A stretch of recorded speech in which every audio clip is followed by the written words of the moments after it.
उपमुख्यमंत्र्याच्या गावात महिला वीज कर्मचाऱ्याचा कोयत्याने वार करून भर दिवसा हत्या केल्याची घटना 24 एप्रिल रोजी घडली। पुरोगामी महाराष्ट्राला लागला कलंक, शर्मेने झुकतो आहे उभा महाराष्ट्र।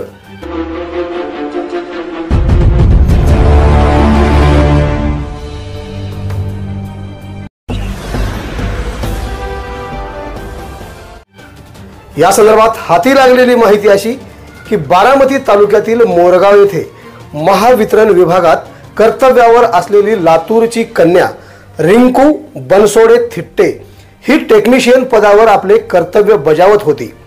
नेहमीप्रमाणे ते 24 एप्रिल रोजी कर्तव्यावर असताना अभिजित पोटे नावाच्या हैवानाने 570 रुपये इतके जास्त बिल कसे काय आले असा वाद घातला आणि रागाच्या भरात हातातील कोयत्याने सपासप 16 वार करून रिंकूला रक्ताच्या थारोळ्यात पाडले। रिंकूच्या आरडाओरड करण्याच्या आवाजाने जवळच असलेल्या नागरिकांनी रिंकूची गंभीर परिस्थिती बघून उपचारासाठी पुण्याला हलविण्यात आले।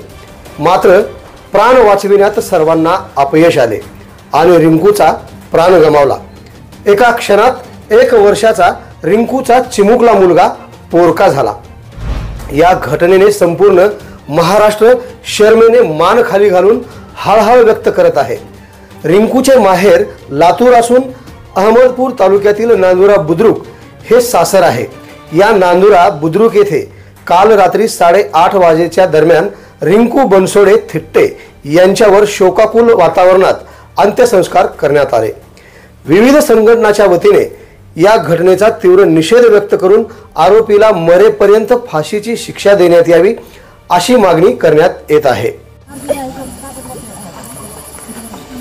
काल आमच्या एमएससीबी आणि महावितरणच्या इतिहासामध्ये एक खूप मोठी आणि दुर्दैवी दुःखद घटना घडलेली आहे। सगळ्यांना सुन्न करून जाणारी, हृदय पेरून टाकणारी, म्हणजे आजपर्यंत असा प्रकार कधी घडलेला नाही आहे। माणुसकीला काळीमा फासणारी घटना आमच्या महावितरणमध्ये घडली। काल आमच्या भगिनी सौ रिंकू बनसोडे यांचं एका मातोश्रीने, म्हणजे एक विकृत बुद्धीतून म्हणा किंवा घाणेरड्या मानसिकतेतून त्या ठिकाणी फक्त 570 रुपये वीज बिल आलं आणि ते जास्त आलं असं म्हणून वाद घालून त्या ठिकाणी कोयत्याने 16 वार करून हत्या केली।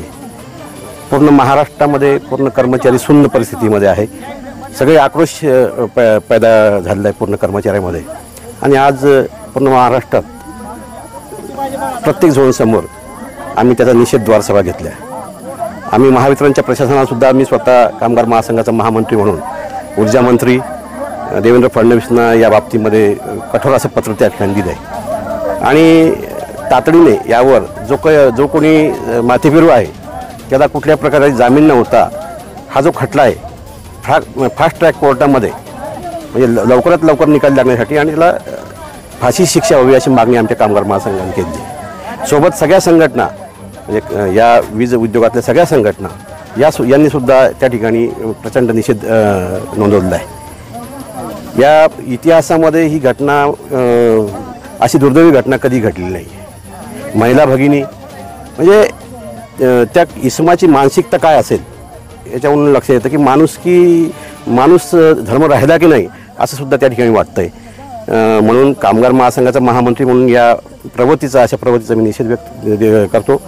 सोबतच ऊर्जा मंत्री माननीय देवेंद्र फडणवीस साहेबांना या ठिकाणी मी यात आपल्या माध्यमातून विनंती करतो की जे प्रकार म्हणजे वारंवार हे असे प्रकार जे होत आहेत राजकीय मानसिकतेतून सुद्धा, कारण राजकीय पॉलिटिकल आमदार असतील, खासदार असतील, नगरसेवक असतील, हे सुद्धा आमच्या कर्मचाऱ्यांची कुठलीही बाजू समजून न घेता सतत आमच्या उपकेंद्रावर हल्ले करतील किंवा कर्मचाऱ्यावर हल्ले करतील, ह्या घटना ह्या वारंवार घडत आहे आणि त्याचा आज त्याची परिणती आज एका आमच्या भगिनीच्या हत्येमध्ये झालेली आहे। ही अत्यंत दुर्दैवी घटना आहे आणि लाजिरवाणी घटना आहे। घटना ही उपमुख्यमंत्री अजितदादा पवार यांच्या गावात घडलेली आहे। महिला सुरक्षित आहेत राज्यात असं वाटते तुम्हाला? कायदे, आम्ही तेच म्हणतोय की महाराष्ट्रातील कायदी परिस्थिती पूर्ण बिघडलेली आहे असं त्याच्यामध्ये वाटतंय आणि महावितरणच्या, खास करून महावितरणच्या कर्मचाऱ्यावर जो रोष आहे तो बिलाच्या माध्यमातून असेल किंवा वीज पुरवठ्याच्या माध्यमातून असतील, चांगल्या प्रकारे काम करून आता महिला भगिनी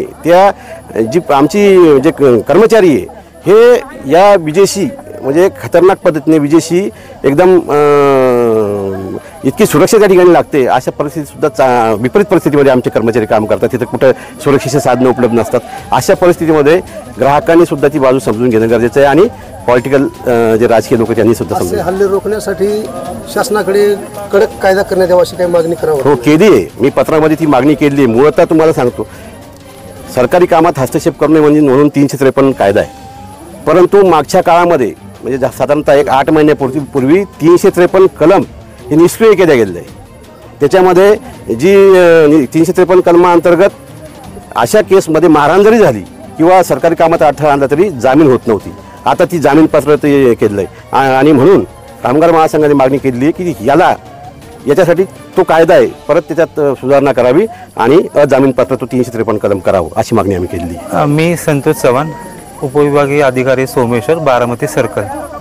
आमच्या परिवारातील महावितरणच्या परिवारातील माझ्या सब डिव्हिजनमधील एक होतकरू, कष्टाळू आणि महावितरणच्या ग्राहकांच्या प्रती सेवेत तत्पर असलेल्या महिला कर्मचारी रिंकू बनसोडे थिटे यांच्यावर काल प्राणघातक हल्ला झाला. किरकोळ बिलाच्या कारणावर हल्ला झाला असं सांगण्यात येतं. पण यात दुर्दैव की त्यांचं त्यात दुःखद निधन झालं आहे. एक असं आपण म्हणू शकतो की महावितरणची सेवा बजावत असताना त्या शहीद झालेल्या आहेत. मार्फत महावितरणच्या सर्व कर्मचाऱ्यांना अधिकाऱ्यांना याबाबत खूप दुःख आहे आणि महावितरणच्या परिवारातर्फे मी त्यांना श्रद्धांजली वाहतो. या घटनेमुळे पूर्ण महावितरण प्रशासनातले अधिकारी, कर्मचारी, आमचा जनमित्र, आमच्या महिला भगिनी या पूर्ण हादरून गेलेल्या आहे. आणि या निमित्ताने माझी महाराष्ट्रातील पूर्ण जनतेला कळकळीची विनंती आहे की आमच्या कर्मचाऱ्यांचे काही विषय ते समजून आपण घ्यावे. म्हणजे जे काही घटना घडत आहेत मारहाणीच्या वगैरे, उपकेंद्र तोडफोडीच्या, हे आपण आपलं नुकसान करतोय. आमचे कर्मचारी ऊन, वारा, पाऊस, कोरोना परिस्थितीमध्ये सुद्धा आपल्याला 24/7 सप्लाय आम्ही दिलेला आहे.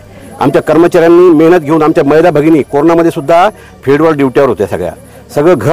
सगळे जो काही महाराष्ट्र घरात होता, परंतु आमचे कर्मचारी फील्डवर होते. एवढं असताना सुद्धा आमच्या कर्मचाऱ्यांना च्या बाबतीमध्ये विनाकारण कुठल्या तरी छोट्या छोट्या गोष्टीहून जर रोष त्या ठिकाणी होतोय, तर माझी सगळ्या जनतेला आव्हान आहे यापुढे की आम्हाला सहकार्य करावं आणि अशा घटना यापुढे पुढील काळात न होण्यासाठी आपण सुद्धा जनतेने सुद्धा पुढाकार घ्यावा आणि अशा प्रवृत्तीला ठेचून काढावं. छत्रपती शिवराय शाहू फुले आंबेडकरांना जन्माला घालून महाराष्ट्राला घडविणाऱ्या सुद्धा स्त्रियाच होत्या. तेव्हापासून आज तागायत त्याच स्त्रिया पुरोगामी म्हणणाऱ्या महाराष्ट्रात सुरक्षित आहेत का? केवळ 570 रुपयांसाठी रिंकूची हत्या होते की त्यामागे अजून काही गुपित राजकारण दडले आहे, अशी सुद्धा दबक्या आवाजात चर्चा होताना दिसत आहे. दिवसा ढवळ्या आणि तेही राज्याच्या उपमुख्यमंत्र्याच्या गावात सेवा करण्यासाठी कर्तव्यावर असलेल्या दलित भगिनीची हत्या केली जाते. अशी घटना घडल्यामुळे सर्वत्र संतापाची लाट उसळली असून भडवेगिरी करून सत्तेसाठी हपापलेल्या आणि सरकारमध्ये बळजबरीने घुसून बसलेल्या निष्क्रिय पुढाऱ्यांनो, बघा तुमच्या कार्यकाळात कुणाची माय तर कुणाची बहीण कशी संपविली जात आहे, असा संतापजनक सूर लातूर जिल्ह्यासह महाराष्ट्राच्या कानाकोपऱ्यातून निघू लागला आहे. आवाज बहुजनांचा.